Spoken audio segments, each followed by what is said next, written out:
খুনি শেখ হাসিনাকে ফাঁসির মঞ্চ ঝুলিয়ে তারপরে আসলে সেটি কার্যকর করতে হবে এবং সেটির মাধ্যমে আমরা মনে করছি আমরা আমাদের পূর্ণাঙ্গ বিজয় অর্জিত হবে এবং জুলাই গণ অভ্যুত্থানের যে কাঙ্ক্ষিত লক্ষ্য সেটির প্রাথমিক বিজয় হবে এই খুনি হাসিনার বিচারের মাধ্যমে। দেখুন, আমরা একটি সুখী সুন্দর এবং সমৃদ্ধশালী বাংলাদেশ চেয়েছি এবং সেই বাংলাদেশ অর্জনের লক্ষ্যেই কিন্তু জুলাই গণ অভ্যুত্থান সংগঠিত হয়েছিল। আজকে সেই জুলাই গণ অভ্যুত্থানের যে ধারাবাহিকতা, অর্থাৎ পতিত যে স্বৈরাচার সরকার, তিনি কিন্তু গত 17 বছর ক্ষমতার মসনদে বসে এক প্রকার রক্তপিপাসু হিসেবে তিনি কিন্তু আবির্ভূত হয়েছিলেন। আমরা দেখতে পেয়েছিলাম যে তিনি কিভাবে গণহত্যাকে একটি নর্মালাইজ করার চেষ্টা করেছিলেন এই বাংলাদেশে। পিলখানা গণহত্যা, শাপলা গণহত্যা এবং সর্বশেষ জুলাই গণহত্যার মাধ্যমে পতিত স্বৈরাচার সরকার এবং আওয়ামী লীগ, অর্থাৎ আজকে আওয়ামী লীগ কিন্তু নৈতিকভাবে রাজনীতি করার অধিকার কিন্তু হারিয়েছিল এই তিনটি গণহত্যার মাধ্যমে এবং এই তিনটি গণহত্যার একমাত্র নির্দেশদাতা হিসেবে খুনি শেখ হাসিনার কিন্তু সর্বশেষ এবং একমাত্র শাস্তি বলে আমরা মনে করছি যে মৃত্যুদণ্ড, অর্থাৎ ফাঁসি। সেটি যতদিন না কার্যকর হবে ততদিন পর্যন্ত আমরা মনে করছি যে শহীদদের রক্তের আসলে শহীদরা যে রক্ত দিয়েছিল এই দেশের জন্য সেটি আসলে পূর্ণাঙ্গ বিজয় আসলে অর্জিত হবে না। এবং একই সাথে আমরা যেটি মনে করছি যে বাংলাদেশ এবং আওয়ামী লীগ দুটোই আসলে আজকের এই রায়ের মাধ্যমে কলঙ্কমুক্ত হলো বলে আমরা মনে করছি এবং সেটি আমরা আমাদের প্রাথমিক বিজয়টি পেয়েছি। তবে আমরা চাই যে খুনি শেখ হাসিনাকে বিদেশের মাটি থেকে এই দেশে এনে তাকে ফাঁসির মঞ্চে ঝুলানোর মাধ্যমে আমরা মনে করছি যে জুলাইয়ের যে চূড়ান্ত বিজয় সেটি আসলে অর্জিত হবে। স্বাভাবিকভাবে দেখুন, খুনি শেখ হাসিনা ছিলেন হচ্ছে এই তিনটি গণহত্যার নির্দেশদাতা এবং তার নির্দেশ অনুসারে তার যে অনুসারী যারা কাজ করেছেন তারাও নিশ্চয়ই সমান অপরাধী। এবং আমরা ইতিমধ্যে শুনতে পেয়েছি যে শুধুমাত্র নারী হওয়ার কারণে তাকে কোনোভাবে কম্প্রোমাইজ কিংবা প্রিভিলেজ দেওয়া হতে পারে। আমরা মনে করছি যে গণহত্যাকারীর একমাত্র পরিচয় হচ্ছে সে গণহত্যাকারী, এর বাইরে তাকে লিঙ্গভেদে কোনো ধরনের কম্প্রোমাইজ চলবে না এবং আমরা সেটি হতে দিব না।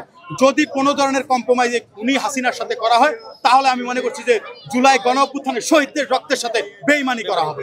স্বাভাবিক এটি একটি যুগান্তরকারী সিদ্ধান্ত এবং আমরা মনে করছি যে এই যে গণ অভ্যুত্থানের যে সরকার বর্তমানে ক্ষমতার মসনদে রয়েছেন তাদের মাধ্যমে আমরা চাচ্ছি যে এটির যে রায় শুধুমাত্র ইতিমধ্যে রায় ঘোষণা করা হয়েছে, আমরা চাচ্ছি যে বিচার কার্যক্রম এই সরকারের মাধ্যমে যেন সম্পন্ন এবং সেটি অতি দ্রুত সময়ের মধ্যে করতে হবে। কারণ আমরা জানি যে পলিটিক্যাল গভর্নমেন্ট আসলে অনেক ধরনের কম্প্রোমাইজের বিষয় থাকে, রাজনৈতিক সমঝোতা থাকে, অনেক ধরনের নেগোসিয়েশন হয়। সুতরাং কোনো ধরনের ফাঁক ফোকরের মাধ্যমে যেন খুনি হাসিনার বিচার বিলম্বিত না হয় সেটি আমরা এই সরকারের কাছে করজোরে আবেদন জানাবো, আহ্বান জানাবো এবং সেটি যদি কোনো রকম ব্যত্যয় ঘটে জুলাই গণ অভ্যুত্থানের মতো আবারও বাংলাদেশের আপামর ছাত্র জনতা রাজপথে তাদের সরব ভূমিকা এবং সোচ্চার ভূমিকা বজায় রাখবে। দুজন ক্রিকেটার সময়ের মধ্যে সম্ভব যে আমাদের যে পার্শ্ববর্তী দেশ ভারত থেকে তাকে দেশে এনে অতি দ্রুত সময়ের মধ্যে এই রায়টি কার্যকর করা হবে।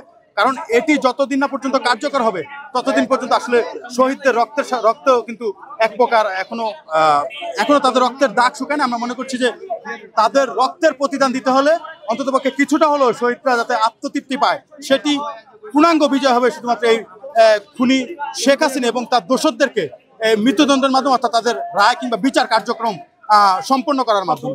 না, নিশ্চয়ই স্বাভাবিকভাবে দেখুন, আমরা তো দীর্ঘদিন ধরে আসলে আজকের এই দিনটি আমাদের জন্য একটি মাহেন্দ্রক্ষণ এবং আমরা অধীর আগ্রহে অপেক্ষায় ছিলাম কবে নাগাদ এই দিনটি আসবে যে আমরা এটি দেখবো। কিন্তু সেটি আসলে ইতিমধ্যে যে ট্রাইব্যুনাল, সেই ট্রাইব্যুনাল আমরা মনে করছি যে ন্যায় বিচার নিশ্চিত করেছেন। তবে এটি কার্যকর করার জন্য আমরা এখন অন্তর্বর্তীকালীন সরকারের কাছে জোর আবেদন জানাবো। কারণ আমরা বিশ্বাস করি যে এই সরকার যেহেতু একটি গণ অভ্যুত্থানের রক্ত মারিয়ে যেহেতু তারা ক্ষমতার মসনদে বসেছেন তারাই একমাত্র রায়টিকে কার্যকর করতে পারবেন। কারণ পলিটিক্যাল গভর্নমেন্ট আসলে আমরা দেখি যে অনেক কম্প্রোমাইজের বিষয় চলে আসে।